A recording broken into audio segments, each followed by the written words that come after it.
డబ్బు, అనారోగ్యం, ఉద్యోగం, వ్యాపారం అప్పులతో బాధపడుతున్నారా? వెంటనే ఈ వెబినార్ లో జాయిన్ అవ్వండి. నమస్తే, welcome back to our channel. నేను మీ సంజయ్. చాలామంది ట్రేడర్స్ ఇప్పుడు బయట నుంచి అప్పులు తెచ్చుకుని పర్సనల్ లోన్స్ తీసుకుని ఇన్వెస్ట్ చేస్తుంటారు స్టాక్ మార్కెట్లో. ఇప్పుడు అది వాళ్ళ రిస్క్ అని తెలిసి కూడా రిటర్న్స్ ఎక్కువ వస్తాయని చెప్పేసి ఆలోచించి వాళ్ళు రిస్క్ తీసుకుని మరీ ఇన్వెస్ట్ చేస్తున్నారు.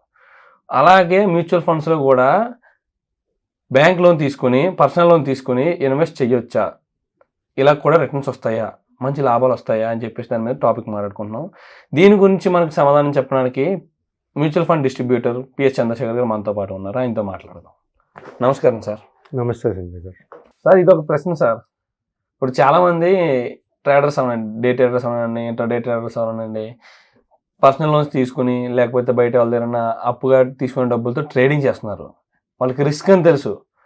దాని మీద ఇప్పుడు ఒకవేళ ట్రేడింగ్లో ఎక్స్ట్రా మనీ వస్తుంది ఇచ్చాం, వాళ్ళ రిస్క్ మేనేజ్మెంట్ వాళ్ళు తీసుకుని చేస్తున్నారు. మ్యూచువల్ ఫండ్స్లో కూడా అలాగా ఒక పర్సనల్ లోన్ తీసుకుని ఇన్వెస్ట్ చేస్తే మంచి లాభాలు వస్తాయా, మంచి రిటర్న్స్ చూడొచ్చా? సంజయ్ గారు మంచి క్వశ్చన్ అడిగారండి. మనం ఈ లోన్స్ తీసుకుని ఇన్వెస్ట్ చేయడం అనేది క్వశ్చన్ మార్క్ అండి. అండ్ మనం అర్థం చేసుకుందాం అసలు యాక్చువల్గా ఎలాగ వర్కౌట్ అవుతుంది, ఇన్వెస్ట్మెంట్స్ చేస్తే దేంట్లో రిటర్న్స్ ఎలాగ వస్తుంది ఏంటనేది. ఇప్పుడు లోన్స్ అంటే ఇన్వెస్ట్మెంట్ చేయడానికి లోన్స్ అంటే ఏం loans sir? Only personal loan sir, ఇంకేం లోన్స్ ఇవ్వరు. అవును సార్. సో ఒకవేళ హౌస్ లోన్ తీసుకుంటే హౌస్ కొనుక్కోవాలి, ప్లాట్ తీసుకుంటే ప్లాట్ మీద లోన్ తీసుకుంటే ప్లాట్ కొనుక్కోవడానికి తీసుకోవాలి, మార్ట్గేజ్ తీసుకుంటే మార్ట్గేజ్. సో మనకు only option personal loan. So personal loan ఎంత ఇస్తారో ఏంటనేది వాళ్ళ శాలరీస్ బట్టి, క్రైటీరియా బట్టి బ్యాంక్స్ డిసైడ్ చేస్తారు. వాళ్ళు లోన్ తీసుకున్నారే అనుకోండి సార్, ఒక 10 లక్షలు తీసుకున్నారే అంటే వాళ్ళకి ఎంత ఇంట్రెస్ట్ మీద మీకు లోన్ ఇస్తారు? ఇప్పుడు మార్కెట్ సినారియోస్ చూసుకుంటే 10+ ఉంది సార్. 10, 11, 12 బ్యాంక్స్ టు బ్యాంక్ డిఫరెంట్గా ఉంటుంది. ఓకేనండి. సో ఈ లోన్ తీసుకుని ట్రేడింగే అనుకోండి, మీరు చెప్పినట్టుగా ఫస్ట్ ట్రేడింగే అనుకోండి సార్. ట్రేడింగ్లో మీరు అక్కడ రిస్క్ చాలా ఎక్కువ ఉంటుంది. F&O ఆడారనుకోండి, ఫ్యూచర్స్ అండ్ ఆప్షన్స్ ఆడారనుకోండి, అంటే దాంట్లో ఏముంటుందంటే ఒక ఈ ప్రైస్ కొనండి, ఆ ప్రైస్కి అమ్మేయండి. స్టాప్ లాస్ అని ఇంకోటి ఉంటుంది, ఆ ప్రైస్ కంటే కిందకి పడితే అక్కడ అమ్మేసేయండి అని చెప్తుంది. ఓకే. సో ఇలాంటి లోన్స్ తీసుకుని అలాంటి స్టాక్స్ కొనడం ఎంత risk? Most of the investors అండి నష్టపోతూ ఉంటారు. Mostly 95% above are losing money. ఓకేనండి. సో లోన్స్ తీసుకుని ఇంత రిస్క్ తీసుకోవాల్సిన అవసరం ఉందా అనేది ఒకటి. సార్ లాస్ట్ నేను ఫ్యూ మంత్స్ బ్యాక్ ఒక న్యూస్ ఎక్కడో విన్నాను సార్, నేను ఛానల్లోనో ఎక్కడో న్యూస్ ఛానల్స్లో విన్నాను. ఎవరో యంగ్ ఇన్వెస్టరు సూసైడ్ చేసుకుని చనిపోయాడు.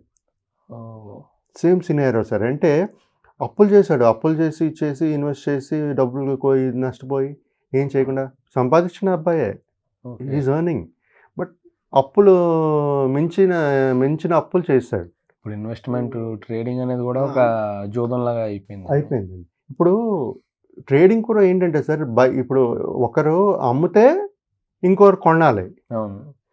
అందరూ ఇప్పుడు ఎవరో అమ్మేవాడు ఉంటే కదా కొనేవాడు ఉంటాడు. అవును సార్. సో అదే ఇది బై సెల్ అంటే ఈ ప్రైస్లో కొనండి, ఆ ప్రైస్లో అమ్మేయండి అని చెప్తుంటారు. ఓకేనండి. సో ప్రాఫిట్ వస్తే వెల్ అండ్ గుడ్, హ్యాపీ. కానీ అస్తమానం వస్తాయా? రాదండి. 95 అబోవ్ 80, 97, 98% డబ్బులు కోల్పోయిన వాళ్ళే ఉన్నారు ట్రేడింగ్లో. ఇప్పుడు మనం మ్యూచువల్ ఫండ్స్కి వద్దాం సార్. మ్యూచువల్ ఫండ్స్లో ఇప్పుడు మీరు 10%, ఫర్ ఎగ్జాంపుల్ 11% పర్సనల్ లోన్ తీసుకున్నారు, మ్యూచువల్ ఫండ్స్లో ఇన్వెస్ట్ చేశారు. ఆయన లాంగ్ టర్మ్, ఇప్పుడు లోన్ అంటే బ్యాంక్ లోన్ అంటే 5 years ఇస్తారు, 10 years ఇస్తారు, డిపెండింగ్ ఆన్ వాళ్ళకి ఎన్ని ఇయర్స్ కావాలి ఏంటి అనేది దాన్ని బట్టి ఇంట్రెస్ట్ కూడా ఉంటుంది. సో మినిమం తీసుకుంటే 10-11% పర్సనల్ లోన్ మీద వాళ్ళు ఇంట్రెస్ట్కి ఇస్తున్నారు, లోన్ ఇంట్రెస్ట్. సో తీసుకుని మ్యూచువల్ ఫండ్స్లో ఇన్వెస్ట్ చేస్తారు, బాగానే ఉంది. సో మ్యూచువల్ ఫండ్స్లో మీకు ఎంత రిటర్న్స్ వస్తుంది అనుకుంటున్నారు? ఒక ఇన్వెస్టర్గా ఉండి అంటే 11% నేను లోన్ తీసుకుంటున్నాను, ఇక్కడ పెడుతున్నాను, అంటే ఇక్కడ మీ ఎక్స్పెక్టేషన్ రిటర్న్స్ ఎంత ఉంది, ఎక్కువ ఉండాలి కదా. అవునండి. సో మనకు వచ్చేది ఏంటి 12-15%, యావరేజ్ 15% తీసుకుందాం సార్. అంటే సార్ ఈ ప్రశ్న ఏ సీనియర్లు అడిగానంటే అండి, చాలామంది చెప్తున్నారు కదా సార్, ఇప్పుడు యూట్యూబ్లో కానీ వీటిల్లో కానీ చాలామంది చెప్తున్నారు 40% వచ్చేస్తుంది, 30% వస్తుంది మ్యూచువల్ ఫండ్స్లో అని చెప్పేసి ఒక ఎస్టిమేషన్ చెప్తున్నారు. వాళ్ళు యాంఫీ రిజిస్టర్డో నార్మల్గా చెప్తున్నారో వాళ్ళనేది తెలియదు. అది అంటే యాంఫీ రిజిస్టర్డ్ ఎవరైనా మ్యాక్సిమం ఈ టైప్లో చెప్పలేదు. ఇప్పుడు నార్మల్గా స్టాక్ మార్కెట్ మీద బేసిక్ నాలెడ్జ్ ఉన్న వాళ్ళు ఈ విధంగా చెప్తున్నారండి. దాన్ని బట్టి దాన్ని సినారియోగా తీసుకొని ఈ ప్రశ్న అడగడం జరిగింది. సో రిటర్న్స్ ఎంతవరకు ఎక్స్పెక్ట్ చేయొచ్చు అంటారు? కరెక్టే సంజయ్ గారు. ఇప్పుడు లాస్ట్ 1-3 years చూసుకుంటే కొన్ని ఫండ్స్ 20, 30, 40% ఇచ్చాయి సార్. కరెక్టే. బట్ లాంగ్ టర్మ్ నుంచి చూసుకోండి. మ్యూచువల్ ఫండ్ షార్ట్ టర్మ్ది కాదు. ఓకే. మీరు వేసిన తర్వాత నెక్స్ట్ ఇయర్ ఒక 10% కూడా ఇవ్వకపోతే, ఒక 10% రిటర్న్స్ కూడా ఇవ్వకపోతే ఏం చేస్తారు మీరు? అప్పుడు మీరు లోన్ ఎలా పే చేసుకుంటారు? లోన్ అయితే కట్టాలి కదా. అవునండి. లోన్ అయితే తీసుకుంది కట్టాలి. మీరు ఇక్కడ వచ్చినా రాకపోయినా కట్టాలి. అప్పుడు ఏం చేస్తారు? బయట నుంచి మళ్ళీ ఇంకో లోన్ తీసుకుంటారా, లేకపోతే ఇంకా ఎక్కడి నుంచి తీసుకుని వస్తారు? సో నేను చెప్పేది ఏంటంటే, లోన్ తీసుకుని మ్యూచువల్ ఫండ్స్లో ఇన్వెస్ట్ చేయడం అనేది స్ట్రాటజీ కాదు సార్. మీరు ప్రతి ఒక్కరూ ఉద్యోగం చేస్తారు సార్, ఎంతో కొంత సంపాదిస్తారు. 10,000 అనుకోండి, పోనీ సంపాదిస్తుంది. 10,000లో ఒక 1,000 రూపాయలు లోన్ తీయకుండా మీరు వేసుకోండి, ప్రతి నెల వేసుకోండి, సిప్ వేసుకోండి, మీకు ఎంత రిటర్న్స్ వస్తాయో చూడండి. అర్థమవుతుందా సార్? ఇప్పుడు సంజయ్ గారు, ఇంకోటి ఏంటంటే, ఇప్పుడు లోన్ తీసుకునేటప్పుడు ప్రతి నెల మనం కంపల్సరీగా కట్టుకుంటూ ఉండాలి. అవును సార్. నేను ముందు చెప్పినట్టుగా మనకి డబ్బులు వచ్చినా డబ్బులు రాకపోయినా, మన మ్యూచువల్ ఫండ్స్లో ఇన్వెస్ట్ చేసినా ట్రేడింగ్ చేసినా మనం అయితే ఈఎంఐ అయితే కట్టాలి. అవును సార్. సో నేను చెప్పేది ఏంటంటే, ఆ రిస్క్ తీసుకుని, ఆ లోన్ తీసుకుని, ఆ టెన్షన్స్ తీసుకునే బదులు మ్యూచువల్ ఫండ్స్లో ఇన్వెస్ట్ చేసుకోండి. మీకు మంచి రిటర్న్స్ వస్తాయి సార్. 12-15% రిటర్న్స్ వస్తాయి. అప్పుడు మీరు అనుకున్నట్టుగా 20-25 కూడా రావచ్చు. వస్తే బాగానే ఉంటుంది. లోన్ తీసుకుని మీరు పెడితే అంటే మీకు 30% రిటర్న్స్ వస్తే బాగానే ఉంటుంది. రాకపోతే మీరు లోన్ ఎలా కడతారు, ఈఎంఐ ఎలా కడతారు మీరు? అవును సార్. ఇదంతా ఏంటంటే సార్, ఒక గ్యాంబ్లింగ్ అంటారు. లోన్ తీసుకుని, అప్పు తీసుకుని మళ్ళీ గ్యాంబ్లింగ్. నేను ట్రేడింగ్ గురించి మాట్లాడుతున్నాను. గ్యాంబ్లింగ్ అంటే సంథింగ్ సిమిలర్ టు ట్రేడింగ్ అండి, అంతే. అది అంత రిస్క్ తీసుకోవాల్సిన అవసరం లేదు సార్ ఎవరికి. ఇప్పుడు ఆ ఇన్స్టాల్మెంట్ ఎలాగా కట్టాల్సి వస్తుంది మీరు ఎవ్రీ మంత్ ఈఎంఐ, దాని బదులు ఎస్ఐపి చేసుకుంటే బెస్ట్ అని చెప్పేసి అంటున్నారు మీరు. అవును సంజయ్ గారు. ఎస్ఐపి చేసుకుంటే వాళ్ళకి ఒక ఫ్యూచర్ గోల్కి హెల్ప్ఫుల్గా ఉంటుంది ఈ మ్యూచువల్ ఫండ్ ఇన్వెస్ట్మెంట్స్లో. Okay sir. సో ప్లస్ నేను ఇందాక ఎగ్జాంపుల్ చెప్పాను కదా, ఒక అబ్బాయి సూసైడ్ చేసుకుని చనిపోయింది.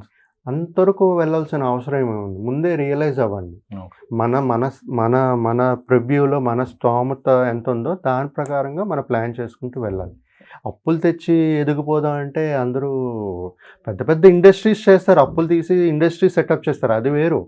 ఇన్వెస్ట్మెంట్స్ అనేది ఇప్పుడు మ్యూచువల్ ఫండ్స్లో ట్రేడింగ్ చేస్తానంటే రిస్క్ చాలా ఉంది, రిటర్న్స్ అంత లేవు ఇక్కడ. సో అవన్నీ అడ్వైజబుల్ కాదు. ఎవరైనా జెన్యున్గా ఇన్వెస్ట్మెంట్స్ చేసుకోవాలంటే చిన్న అమౌంట్, మీకు ఎంత కుదురుతుందో అంత అమౌంట్ స్టార్ట్ చేసుకోండి. మంచిగా మీ గోల్స్ రీచ్ అవుతారు, మంచిగా ఉంటుందండి ఇన్వెస్ట్మెంట్స్, రిటర్న్స్ కూడా బాగుంటుంది. Okay sir, thank you very much sir. Loan తెచ్చి దానికి ఇంట్రెస్ట్ పే చేసి ఇక్కడ ఇంట్రెస్ట్ లాభాలు వస్తాయి లేదా అని చెప్పి ఇబ్బంది పడడం కన్నా ఎస్ఐపి చేసుకోవడం బెస్ట్ అని మీరు మన ప్రాక్టికల్కి అర్థమయ్యేలా చెప్పినందుకు thank you very much sir. Thank you Sanjay గారు. Thank you.